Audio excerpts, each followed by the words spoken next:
जय हिंद। मेरा नाम सचिन कुमार। आज मैं फिर आप लोगों के सामने कुछ बात लेकर आया। सबसे पहली बात, ये जो बात है एनटीए के बारे में, एनटीए को नाकामयाबी को मैं बताना चाहता हूँ। मैं आपको एक कहानी कहानी नहीं सुनाता हूँ, रियल घटना है। कल ही का बात है, 30 5 2026 का। मेरा दोस्त था, उसका CUET का एग्ज़ाम था जो एनटीए कंडक्ट करवाता है। CUET का फुल फॉर्म होता है कॉमन यूनिवर्सिटी एंट्रेंस टेस्ट। जो कल था, उसका सेंटर था एवन डिजिटल PM मॉल के पास पटना में था। उसका एग्ज़ाम शुरू होना था 9 बजे से और ख़त्म होता 11 बजे। और एंट्री टाइम था लगभग 8:30 तक। आजकल जानवे करते हैं कि हम लोगों को 1 मिनट लेट हो जाता है तो एंट्री बंद कर देता है। ये सिर्फ स्टूडेंट के लिए ऐसा है, और सरकार के लिए क्या है जो मैं आपको इस कहानी में बताता हूँ। एनटीए के लिए क्या है। मेरा दोस्त लगभग 8 बजे घुस गया एग्ज़ाम देने। हम लोग इंतज़ार करते रहे, 11 बजे तक नहीं निकला तो हम गए वहाँ। 11:10 बजा, 11:10 हुआ तो हम वहाँ पहुँचे। 11:11 में नोटिस निकालता है क्या कि अब तक एग्ज़ाम शुरू नहीं हुआ है। भाई, तुम नोटिस पहले भी निकाल सकते थे। नहीं, 11 बजे नोटिस निकाला कि अब तक एग्ज़ाम शुरू नहीं हुआ है, अब शुरू होगा। तो कारण क्या है भाई? Technical issue. पहले से क्या कर रहा था? सुतल था। हाल ही में एक इन्फॉर्मेशन आया है कि एनटीए बोलता है कि नीट के पेपर को ऑफलाइन मोड से हटाकर ऑनलाइन मोड में कराया जाएगा। जब तुम बाकी जो ऑनलाइन मोड है उसको सही तरह से नहीं कंडक्ट करवा रहे हो, और ना ऑफलाइन मोड को सही से कंडक्ट करवा रहे हो, और जो ऑफलाइन में पहले से था उसको भी तुम ऑनलाइन में ले जा रहे हो, क्या पता तू टेक्निकल इशू के नाम पे पूरा सीट बेच देगा। कौन जानता है। इस तरह की हरकत कर रहे हैं एनटीए। इतने नाकामयाबी, बार बार नाकामयाब होने के बाद फिर भी उसे रखा जा रहा है। हमारे यहाँ अटेम्प्ट लिमिट होता है, जेई में लिमिट है, यूपीएससी में लिमिट है कि इतने बार अगर तुम नाकामयाब हो गया तो गए हो, नहीं रहा। एनटीए के लिए क्या है? ये तो बार बार नाकामयाब हो रहा है। ऐसा तो छोड़ो, सरकार नाकामयाब हो रहा है, क्या ही क्या, सिस्टम भी नाकामयाब। और इतना बात होने के बाद हमने वहाँ पे कहा कि बच्चे इतने देर से हैं, सुबह से खाना खा के नहीं गए हैं, तो उन्हें कुछ खाना दिया जाए। और इतना देर से बैठा के रखा है, कम से कम कुछ घूमने का जगह दो। बंदा एक चेयर पे बैठे बैठे उतना देर से परेशान होगा और एग्ज़ाम दे पाएगा। वहाँ के कुछ लोग क्या बोलते हैं, कोई दिक्कत नहीं है, टाइम दे रहा है ना। अरे भाई, टाइम दे रहा है अच्छी बात है, लेकिन जो पढ़ के गया है, जो एग्ज़ाम देने गया है, किस प्रेशर में रहता है, कभी आप एग्ज़ाम दे तो आपको पता चलेगा। भूखे गए। 8 बजे कौन खाना खाता है? नहीं खाता है।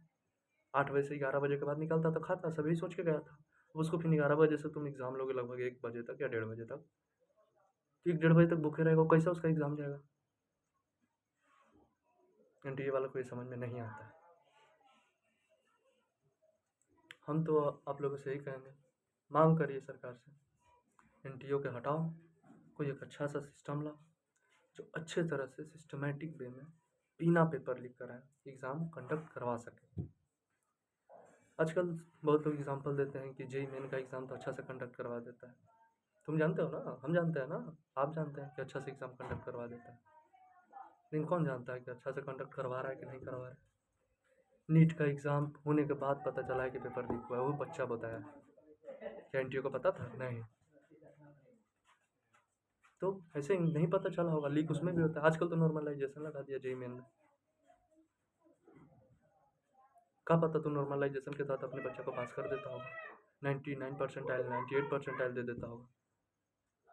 तुम्हारे ऊपर विश्वास कैसे रखा जा सकता है? विश्वास ऐसा चीज़ है कि एक बार गया तो गया। तुम्हारा एक बार विश्वास गया, मैं कैसे विश्वास करूँ? अब तो मैं इतना कह सकता हूँ कि तुम हर एक एग्ज़ाम सही से नहीं करवाओगे, हर एक एग्ज़ाम में लीक करवाते हो। पता नहीं है तुम्हें? हाँ, हम लोगों को पता नहीं चलता है। अब तो मैं ये नहीं कहूँगा कि संभल जाओ एनटीए, नहीं, ख़त्म करो इसको। संभालना क्या, इतना बार हो गया, अब इसको संभालने के लिए मैं नहीं बोल सकता। बस मैं इतना कह सकता हूँ कि इसको ख़त्म करो, मत रखो एनटीए। सरकार से रिक्वेस्ट है,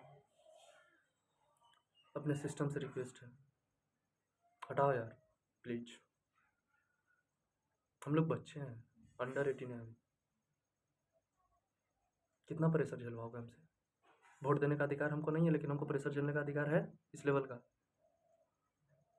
बोलते हो कि वोट देने का अधिकार तुमको 18 से बाद है। अच्छी बात है, 18 से बाद है, क्योंकि 18 के बाद हम मैच्योर होते हैं। तो बिना मैच्योरिटी के प्रेशर कैसे झेलें? प्रेशर तो दे रहे हो दोगुना तुम, जितना 18 के बाद को प्रेशर नहीं देते। 18 के बाद वाले को तो लाठी ही मार रहे हो, रहने दो। क्या पता तुम हम लोग पे भी लाठी चलवा दें। हम लोग लाठी चलाना, फिजिकल चोट फिर भी कम है जितना तुम लोग मेडिकल चोट, मेंटली चोट करते हो। समझ लो यार, एनटीए हटाओ, सीधी बात। दूसरा कोई बनाओ अच्छा सा, जो अच्छा से एग्ज़ाम कंडक्ट करा सके बिना पेपर लीक के। अगर एक बार कोई भी एग्ज़ाम कंडक्ट कराने वाले को एक बार अगर उसके ऊपर काला दाग लग गया, सीधा डिसमिस करो। और डिसमिस सिर्फ ठीक है मत करो, उसके अंदर जो भी अधिकारी कर्मचारी बैठे थे उसको परमानेंटली डिसमिस कर दो, और जो लिख गया उसको बीच चौराहे पे काटो, तब सुधरेगा। सॉरी, समझते हैं कि मेरा कानून ऐसा नहीं कहता कि बीच चौराहे पे काटो, लेकिन क्या करें यार, हम बच्चे हैं, मेरे ऊपर इतना मेंटली टॉर्चर देता है। लेकिन फिर भी इतना तो कहेंगे कि फांसी दो, नहीं तो जनता के बीच में छोड़ दो। किसका न्याय जनता करेगा?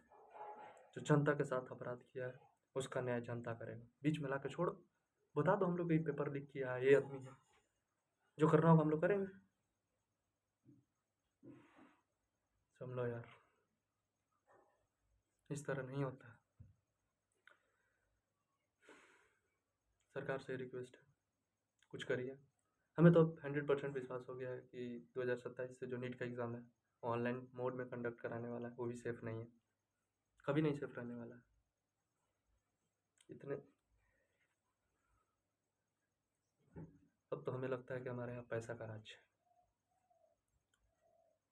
क्या गरीबी, क्या लोकतंत्र, क्या कानून, क्या हमारे बाबा साहेब भीमराव अम्बेडकर, क्या भगत सिंह की कुर्बानियाँ, क्या अपने गांधी जी के बिना कपड़ों के रहना, सब व्यर्थ है।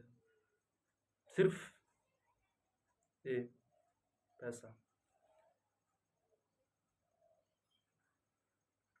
नहीं सह सकते हैं,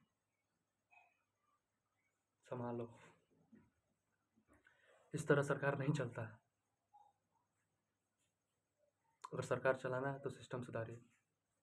तब तक के लिए जय हिंद।